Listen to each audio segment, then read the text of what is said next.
All right, everybody, we're back. Another episode of the Golden V podcast. It is Tuesday, April 29th, 2025, and I have a returning guest with me, of course, as always, Mr. Niall O'Donohue, the Vancouver Canadians in-game announcer, and also the author and, I don't know how you want to say it, operator, runner of a fantastic Vancouver Canadians blog called C's Plus Baseball.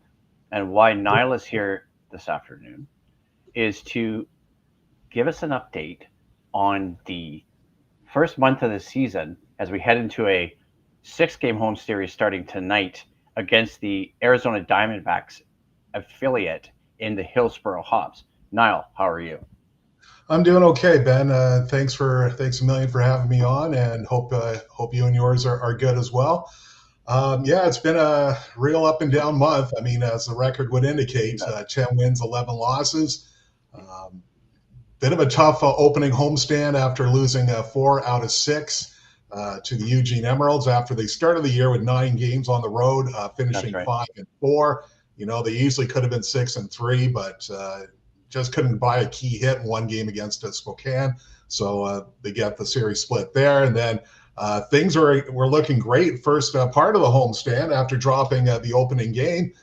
C's fight back, win 2 in a row, a big lopsided game on the Thursday. I believe it was a 13-5 score. But after that, the offense dried up, and some bad base running cost them in one game. I think there was like 2 or 3 mishaps on the bases. So yeah, it was kind of a sour end to a homestand that, you know, at least on the bright side, no rainouts, which is great, and certainly hoping for the same this coming homestand against the Hillsboro Hops. And then of course the C's were back on the road in Everett. Things were not looking good. It was kind of the role reversal where Everett won 3 out of the first 4 games, 2 walk-off wins, a blowout win for Everett.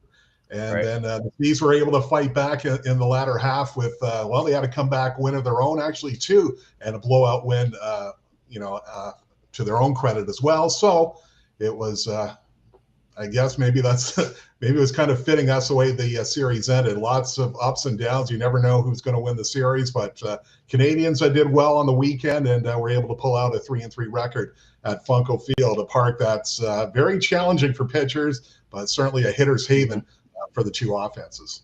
Yeah, and what I've actually done here now is I'm going to share it in the chat, but while we chatted, I just shared your latest update on battersbox.ca, which you help me get a weekly update, which I do Wednesday night, Thursday mornings on all the Toronto Blue Jays 4 minor league affiliates, from the Dunedin through Vancouver to the AA New Hampshire Fisher Cats, through the AAA Buffalo Bisons. But what I've done here is share the screen and zoom in on something, because I want to focus on your most recent update as a way to inform this conversation, because you've done some stuff on the updates here, but I'm just looking at some names. So obviously Javon Ward here last year, Adrian Pinto here last year. You and I had a discussion with Jerry McDonald from Batters Box back in January, where you guys talked about your top prospects for the Blue Jays. Obviously, a lot of stories around Arjun Namala, Grant Rogers. Tell me a little bit more, though, about Nate Garko, because it's a name that I haven't seen yet this year, but I'm sure I'm going to hear more about as the season goes on. Well, Nate Garko, he's a bit of a unicorn, I guess. Probably the best way to describe him. Of course, a lot of pitchers, I'd say 99.9% of them always depend on the fastball as their number one pitch. But for Nate, It's his changeup. And I saw a whole lot of high 70s mile per hours on the scoreboard during his Bailey Stadium debut.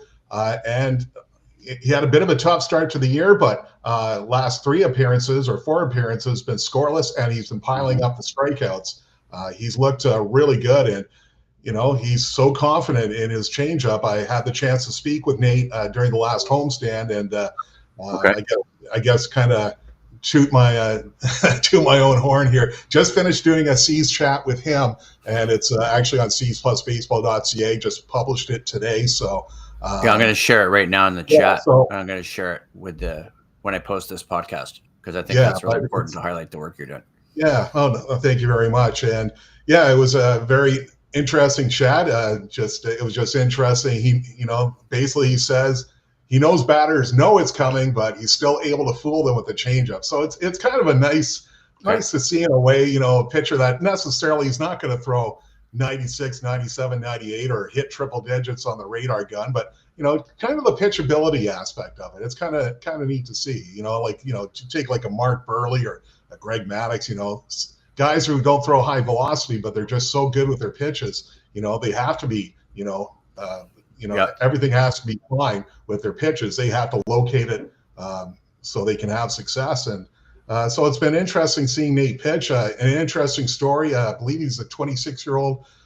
He signed out of independent ball, piled up some strikeouts with Dunedin. Also got a brief call-up to New Hampshire, and I think he had 2 scoreless appearances there. So, I was a bit surprised he was actually starting the year here in Vancouver. I thought he would be in Double-A, given his age, and that, the Blue Jays might try to advance him. But so far, Vancouver's glad to have him, but I'm sure it's only a matter of time before he does get the call-up back to Double-A.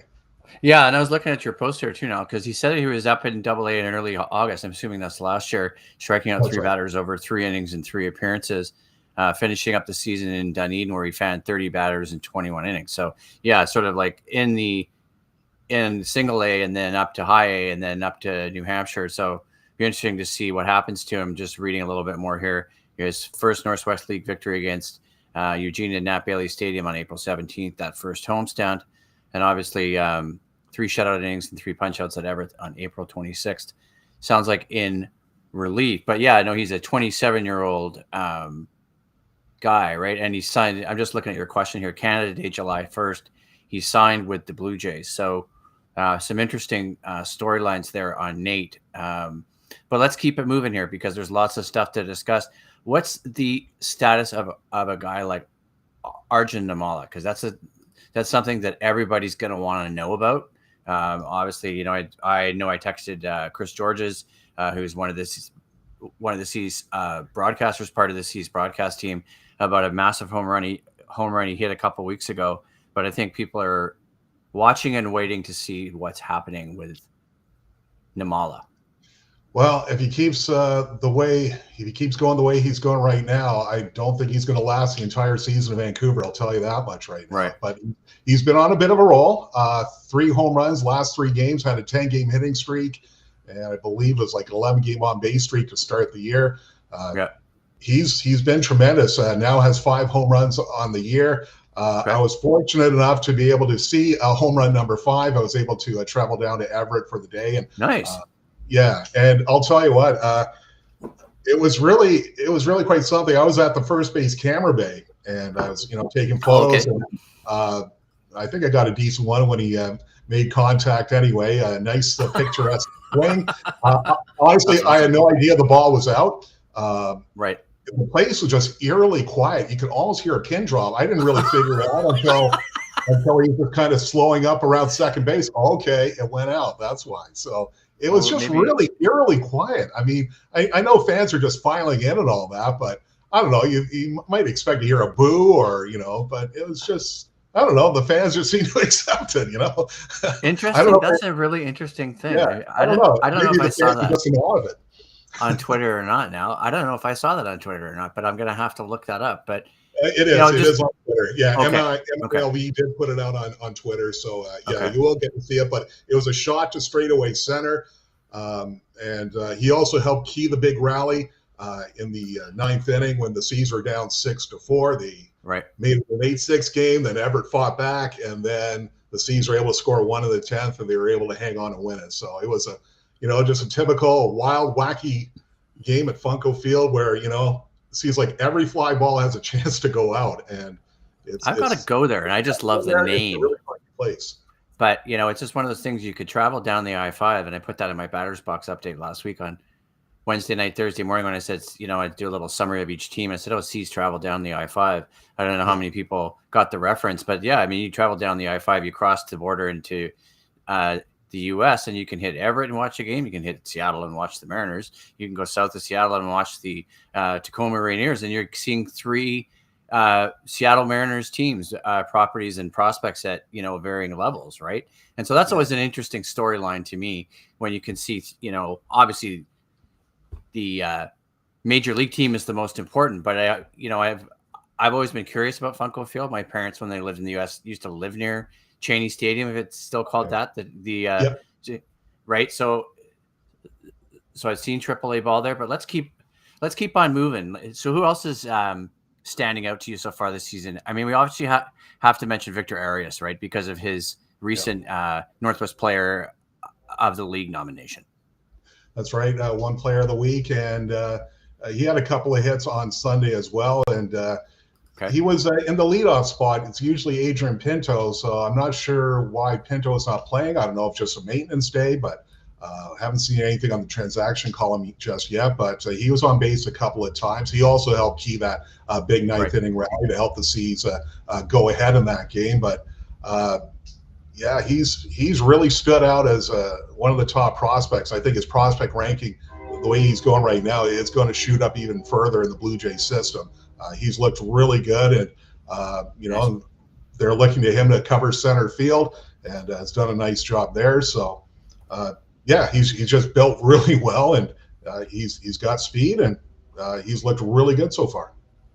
That's great. And I'm just trying to find somewhere in areas here where he played last. I think he was in Dunedin last year, correct? He was in Dunedin. He actually did get called up to Vancouver late in the year. That's right. And I think I have mentioned it before. Of course, in that series against Spokane, he was out due to injury. And I just wonder if he had been in the lineup, could he have been the difference in maybe one of those games? Maybe that might have helped change the series. Didn't happen that way, unfortunately. But he did finish up in Vancouver. I mean, I think I did hear some talk that he might go to AA to start the year, but the Blue Jays decided to give a bit more seasoning in Vancouver. But he's somebody else who might not be long for Vancouver, and is certainly looking at a promotion to AA New Hampshire later in the year. Yeah, good for him. And I remember that name now because of the Batters Bucks updates I was doing last year, and obviously writing on the Dunedin Blue Jays, the Vancouver Canadians, the New Hampshire Fisher Cats, and obviously Buffalo, like I said off the top of the show, that we're writing on all four minor league affiliates to the Jays, and you learn a heck of a lot about what's happening at all these different minor league levels. But let's check in on a few other folks that I was thinking about too, because I was thinking about Jerron Watts-Brown and where he's at and when he's pitching again. Obviously, I was thinking about Javon Ward. I've been hearing a lot about Peyton Williams rocking it up there in AA New Hampshire. Everybody calling him the Iowa meat truck still, and I'm actually tweeting that to the New Hampshire Fisher Cats from my account. I also want to share a quick shout out too, because friends of mine who run a SABR, Society for American Baseball Research chapter, are actually in New Hampshire, and they're very close to Fisher Cats games. So one of the comments I got from them on a SABR talk yesterday, give a shout out to my friend Bruce McClure and his wife Molly, was that they thought the meat truck was quote unquote huge. Yeah, so he's a big man. About it. No he's a big man, but very athletic. He's a big man. Yeah. But, well, that's the thing, right? That's the thing. He's very athletic, very good around the bag, first base bag, and he'll always go down. First thing I always think about Peyton Williams. He gave himself up for the team, trying to preserve that no-hitter, which he did, making a diving stop at first base to help the Seas get a no-hitter. And if memory serves correctly, I believe it was Matt Swanson who closed that game out. And Matt Swanson was called up about 10 days ago to the St. Louis Cardinals. So I totally missed that. He only pitched a couple of days ago, and that finally got on my radar. So congratulations to Matt Swanson for making it to the bigs with the St. Louis Cardinals. So, but Williams unfortunately injured his shoulder, separated, and he wasn't. He was out for, I believe, a good 2 months before he came back. But again, he got injured in Everett. So Funko Field, that's not a place he'll fondly remember. I mean, sure, he got a championship ring in 2023, but I think the memories of Everett might be a little on the dark side for Peyton.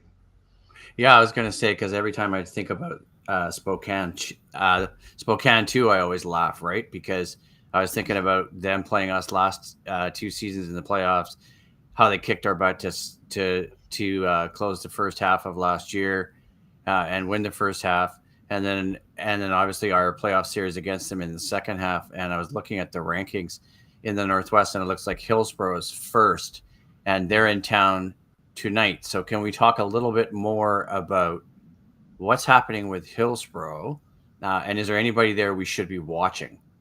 I think the one person to be watching will be Drew Jones, the son of Andrew Jones, Oh wow, Gold okay. Glove center fielder of the Atlanta Okay. Braves, and one of the best to ever roam the center patch in Major League Baseball. But Drew Jones, I believe he was taken with first or second overall by Arizona, and is making his Hawks debut in 2025. So Hillsborough very much a stacked team this year. So it looks like they're going to be the team to watch in the first half anyway. It's going to be a huge series for Vancouver. If the Canadians can somehow get their number, I think, it always seems like if you get off to a great start, that seems to be able to maintain you. And Hillsborough's done that already. So the Canadians do have a chance to, try and really insert themselves in the playoff race. But I think the only way they're going to do that, really, of course, at bare minimum, they need to win the series 4 games out of 6. But 5 would be even nicer, and 6 would be terrific. But 6-game sweeps don't happen all that often. But yeah, the C's are going to have their work cut out for them. But hopefully now they're finding their hitting groove. We're starting to see that a little bit now. Carter Cunningham getting his first home run this weekend in Everett, and contributed big to the rally. I believe he drove in 1 or 2 runs in Sunday's game, so he's starting to get it going. And he was placed in the cleanup spot on Sunday, so that looked like a good decision there by manager Jose Mayorga. And speaking of Jose Mayorga, some news about him. Mm-hmm. He will be managing the Panama entry in the World Baseball Classic. So, yeah, and I believe they're actually going to be the same pool as Canada. So there's going to be some mixed emotions there when Canada and Panama play each other. But congratulations to Jose, and he's settling in nicely as the first-year manager of the Canadians. Of course, he was around on the coaching staff during the 2017 championship season, and of course in 2018. So, but yeah, that's what's been going on as far as Jose Mayorga, Carter Cunningham. As just getting back to the main point, Canadians starting to hit some long bombs now, and they only had 2 home runs during the opening homestand. I think it's always a case of, once the weather warms up, and of course, Everett's a very friendly field when it comes to hitters, but hopefully maybe that will carry over to Nat Bailey Stadium for this weekend for the Canadians. Yeah, well, we always think about Nat Bailey Stadium and baseball and what it's like in April and the end of April. We had such nice weather for the first homestand, and even last week, and then it was crappy yesterday and this morning where I live in North Vancouver, but it's cleared up now. So I was looking for my text updates from the C's, thinking about whether I was going to get a notification about a rainout for tonight's game. But I did actually, while you were chatting there too, I always want to plug Baseball Prospectus on the show. And I ordered it this year. I'm in a baseball pool, and I actually found some stuff about Drew Jones here. It says, when you're the son of a 10-time Gold Glove winner and play the same position, people expect you to win 11. Jones inherited the speed and defensive chops to potentially approach that level, but to collect that much hardware, he'll need to stay in the lineup. The first prerequisite to that is health, which he finally had for a full season. And it's got him listed here in VIS and A, whatever that means. I don't know where that is in terms of. I believe Visalia. Okay. That's their farm team in Low A. Okay. So, yeah, I'm sure you could look it up on the MLB website. So that gets us to Drew Jones. But let's wrap it up just with a quick preview on tonight's game. Obviously, the first game of the set. Tell us a little bit more about the guy that's pitching for the C's. Last name Wentworth. Jackson Wentworth. He has been pretty solid so far as starting the season here in Vancouver. He was basically redshirted in 2023. He was drafted in the 5th round out of Kansas State, the same college that Nick Goodwin comes from. Goodwin being an infielder with the Canadians since late in the 2023 season. He was here for the championships season, and Goodwin's still here. So reunited together again, a couple of K-State Wildcats, but Wentworth did not pitch at all last season because of his innings limit. The Jays decided just to shut him down, just make him work out in draft camp. So it was this is his debut season, his rookie season, really, in professional baseball, and got off to a tremendous start. Got the win, going 5 innings against Tri-City. Got the team's first win of the year, and he's looked really solid. I'm excited what he's going to do tonight. Very interesting thing about the Canadians' rotation this year. They've always, at least least the last 2 or 3 years, they've been using a 6-man rotation, but this year they've decided to use a 5-man rotation. So it'll be Jackson Wentworth's turn. He will be facing the same team twice, so he will face the Hops Tuesday night and is scheduled. I haven't looked at the starting rotation, but so far that's what they've been doing so far, is going with 5 pitchers instead of 6. So he will be facing the Hops again in this series finale on Sunday, which is May the 4th. Okay, yeah, that is going to be different. That is going to be different. Yeah, no, they didn't do that last year. And I was looking at names on the list that I recognize. Victor Arias, obviously, Cutter Coffey from last year, Nick Goodwin from last year. Jackson Hornung says, listed tonight a catcher again, like he was last season. Brendan Orff still here. Obviously, I think he was playing third base last time I saw him. So some changes in names, but still some few recognizable names. And I wonder how much longer guys like, even a guy like Cutter Coffey last in Vancouver, Nick Goodwin himself, Jackson Hornung, and maybe Brendan Orff, whose play seems to have improved from last year, especially with the bat. Cutter Coffey, he's somebody else who's certainly in line to get a promotion to a AA sooner rather than later. He's starting to warm up with the bat now. I believe he had a home run, a couple of doubles during that series against Everett. He knocked in a couple of runs, I believe, during Sunday's game against Everett. So he's starting to warm up now. He only had 1 home run during his brief time with Vancouver last year, after he had hit somewhere in the teens when he was first traded from the Boston organization. And he had that one streak, I believe it was 7 home runs in 6 games during one stretch there. But he's starting to tap into the power once again, and he's been seeing quite a bit of time on the left side of the infield, some shortstop, mostly third base. So his power is starting to come around, and we'll see what he's going to do against Hillsborough this coming week. All right, thanks. Now let's wrap it up there. Thanks for contributing. We'll see you soon. We'll maybe see you again next month for another spot. But this is great because we had Chris Georges on at the start of the year on April 3rd, and Chris and I had a good conversation about this team and this lineup. So thanks again for doing this. No, thanks a million for having me on. Appreciate it, Ben. Okay, take care. Okay.